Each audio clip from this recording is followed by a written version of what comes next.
하고 하다 보니까 뭐 스트레스가 쌓이는지 몸이 좀 찌뿌드둥해가지고 집에서 쉬면서 뭐 관리를 안 했기 때문에 수염도 안 깎아 선글라스를 꼈습니다. 생뚱맞지만 양해해 주시기 바랍니다. 생뚱맞은 모습으로 생뚱맞은 이야기를 먼저 시작하겠습니다. 여러분들, 아베 신조 일본 총리의 얼굴 변화상 관찰 잘 해보셨습니까? 특히 그 사람이 수출 규제로 우리를 공격했지 않습니까? 그 이후에 자기 뜻대로 전개되지 않고 우리가 단호하게 저항을 하면서 전황이 자기 뜻대로 되지 않으니까, 더군다나 지소미아 종료까지 막 하게 되니까 점점 얼굴이 일그러졌거든요. 한번 여러분들 잘 보십시오. 매일 술 먹고 스트레스 때문에 팍팍팍 일본 관료들을 닥달하들 하더라도 우리의 뭐 저항 전선이 워낙 공고하니까 자기는 스트레스 받고 그러니까 계속 술 마시고 힘들어하고 하니까 얼굴이 정말 스크루지 영감이라든가 마귀 할멈처럼 일그러지고 있거든요. 한번 확인해 보십시오. 아베가 얼굴이 그렇게 일그러지는 데는 그만한 이유가 있습니다. 그것을 가장 최근에 그 예를 갖다가 제가 한번 들려드리겠습니다. 첫 번째, 미국의 국무부 동아태 담당 차관보가 한일 양국의 갈등에서 미국은 한쪽을 들어주기가 쉽지 않다라고 했습니다. 그런데 보십시오. 아베 일파가 미국에 대해서 얼마나 많이 공을 들였습니까? 특하면 트럼프 달려가서 알랑알랑 하면서 돈으로 뭐 얼마를 주겠다고 하고, 일본 국내에서 반발도 심했지만 아베는 요지부동이었지 않습니까? 그런데 아베 손을 들어주지 못하겠다고 하니 얼마나 스트레스 받겠습니까? 두 번째, 국무부 동아태 담당 차관보가 말하기 며칠 전에 IMF 국제통화기금 세계경제전망 데이터베이스에서요, 2023년 한국의 PPP, 즉 실질적 구매력 지수에서는 일본을 추월할 것이다 라는 전망을 했습니다. 네, PPP라는 것은 각각 다른 물가라든가 환율을 감안해가지고 새롭게 측정한 실질적인 구매력 지수인데요. 그러니까 실질적으로 돈의 가치라든가가 얼마나 있는가를 따지는 것인데, 2023년이면 우리가 일본을 초월한다는 것이죠. 이것이 너무 기분 좋은 것이 1980년 IMF가 이와 같은 지수를 측정한 이후에 우리가 일본을 초월한다는 것은 최초일 것이라는 것 때문에 우리가 그만큼 열심히 노력했다, 선전했다라는 것. 그러니 아베는 얼마나 또 기분 나쁘겠습니까? 1960년대 때만 하더라도요, 한국과 일본의 경제 차이는 30배 정도가 났었거든요. 그런데 이제 추월까지 이렇게 막 나오니 자기가 우리 한국을 혼내려고 막 때리고 있는데도 오히려 자기들은 힘들어지고 우리는 계속 상승하니 얼마나 화가 나겠습니까? 나는 기분 좋고요. 그 다음에 일본의 신문 매체에서 한국이 일본의 후쿠시마 원전 오염수라든가 아니면 우길기를 가지고 국제사회에 나가서 나쁘다, 그러면 안 된다, 위험하다라는 식으로 국제사회에 계속 고자질하고 다니고 있다, 국제사회하고 우길기를 막자라는 식으로 그 국제 공조하자고 황당한 얘기를 하고 있다라면서 씩씩씩거리는 보도를 내보내고 있거든요. 그런데 일본의 속성을 고려할 때, 그리고 우리 일반 사람들도 그렇지 않습니까? 나하고 전혀 관계없고 나보다 한 수 아래거나 그런 사람들한테 그렇게 그 사람들이 뭘 하건 관심 없지 않습니까? 근데 우리가 하는 일거수일투족을 가지고 이제는 보도를 하고 씩씩씩거릴 정도라면요, 그만큼 안달이 났다, 그만큼 상황이 녹록지 않다라는 것을 방증하는 것이겠죠. 설상가상으로, 일본 한번 해볼까요? 설상가상으로라는 말은 나키츠라니 하치라는 뜻인데, 나키츠 하면은 우는 얼굴입니다. 하치는 벌침입니다. 울고 있는 얼굴에다가 벌침이 딱 쏘여지는 것이거든요. 얼마나 더 아프겠습니까? 아베 일파가 바로 이 나키츠라니 하치 형국이 점점 되고 있는데요. 네 번째를 보면요, 옥수수를 대량 구매하기로 했지 않습니까? 트럼프한테 잘 보이기 위해서 시진핑이 트럼프를 딱 멋지게 공격하려는 그 옥수수를 우리가 사들게 걱정하지 마 했지 않습니까? 그런데 제가 그 옥수수를 구매하기로 발표한 그때 여러분들한테 전망을 했죠.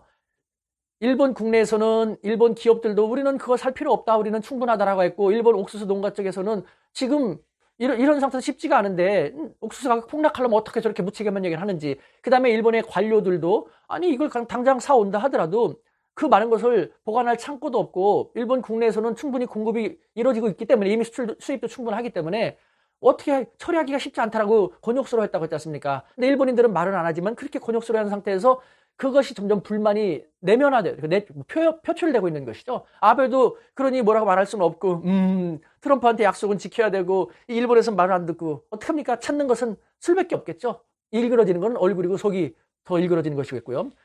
그 다음에 지소미아 뭐 종료된다고 했죠. 자기들 큰 문제 없다고 하지만 들리는 바에 의하면은 지소미아가 종료된 다음에 일본이 적어도 북한이 발사한 2발의 미사일을 제대로 탐지하지 못했다고 하죠. 그래서 이것이 일본에서 국내 안보 불안이 진짜 심각하게 됐다라는 식으로 보도가 막 되고 있다고 하지 않습니까?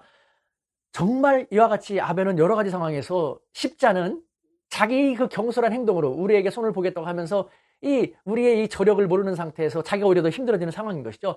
그러다가 보니까 일본의 각계각층의 주요 인사들이 비밀리에 쏙쏙 방한을 하고 있는 것이죠. 제가 최근에도 그런 얘기를 들었는데 바로 뭐 어제입니다. 그러니까 9월 22일인데 어제도 제가 한쪽을 만났고 그 다음에 또 전화를 통해 들었거든요. 어제도 제가 파악한 바에 의하면 일본의 정치계, 그 다음에 재계, 그리고 법조계 주요 인사들이 와가지고 한국에 관련되는 사람들도 만나고 정부 각계 사람들도 아마 만났을 거라고 생각됩니다. 거기까지는 제가 듣지 못했지만 저도 그중에 한 팀을 만났는데요.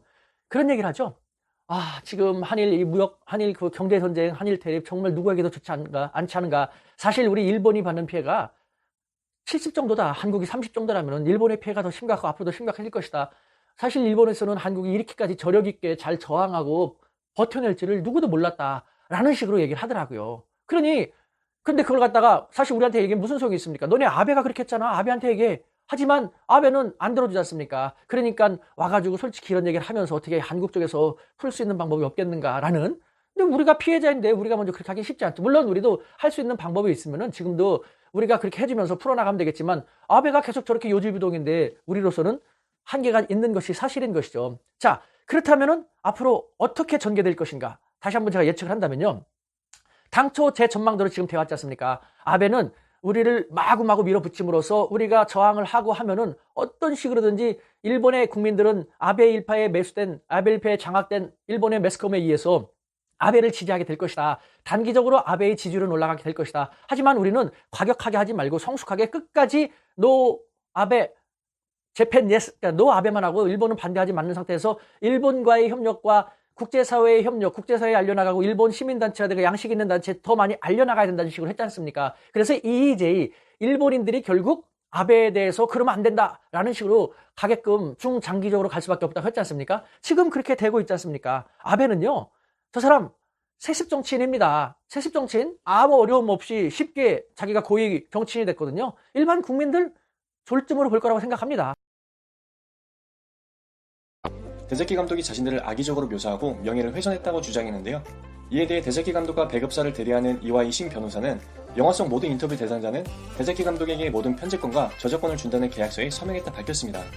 또한 데세키 감독의 지도교수이자 영화의 출연자이기도 한 코이치 교수는 그들은 그저 고소할 거리를 찾고 싶었던 것 뿐이라며 고소한 이유도 단지 영화 내용이 마음에 들지 않아서였을 것이다 라고 지적했는데요. 데세키 감독 또한 나는 그들을 모욕한 적이 없다 강조하며 난 그저 내가 아는 사실을 바탕으로 영화를 만들었을 뿐이고 나의 결론이 최종적이라 생각하지도 않는다 말했습니다. 주전장은 일제강점기 시절 위안부는 매춘이라는 일본 우익 세력들의 주장을 상세한 자료조사와 인터뷰를 통해 고발한 작품입니다. 해당 뉴스에 대한 일본 반응 살펴보겠습니다. 허구를 가지고 영화를 만드는 건 애초부터 이상한 거 아니야? 한국은 날조 따위 그만하는 게 좋아. 독일은 피해자들에게 3조 엔을 배상하고도 계속 사과하지만 일본은 3억을 배상하고 사과도 거부. 선진국과 후진국의 차이라는 게 이런 것이다. 다큐멘터리 영화라 주장하는 근거가 뭐야?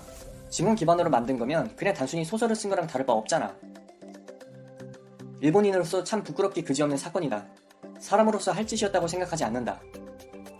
내 주장이 항상 옳다고 생각하진 않는다. 뭐야, 그럼 결국 틀렸다는 걸 인정하는 거잖아.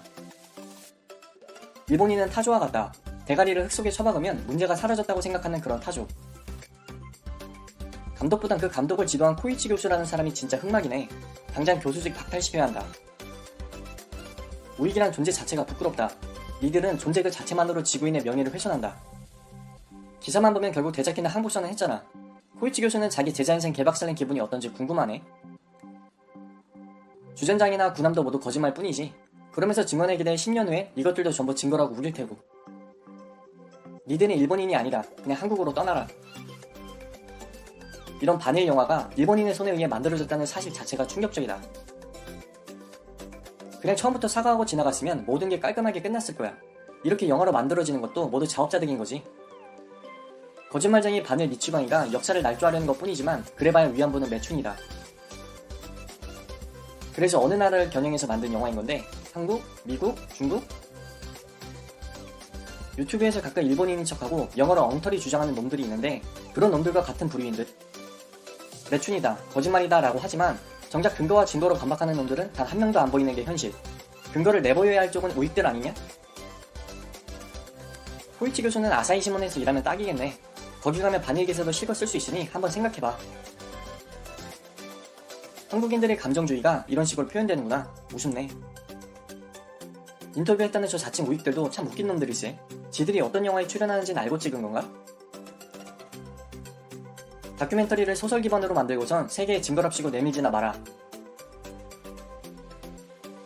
일본 정부와 외교부가 하지 않은 걸 우익단체가 대신 해주고 있다. 고맙다.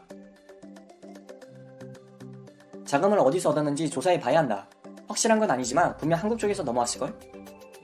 우익들 부들대미 고소했지만 결국 논리로 졌다는 걸 인정한 셈이 됐네. 한국을 좋아하는 일본인치고 착실한 사람 하나 없다. 머리가 이상하지 않은 이상.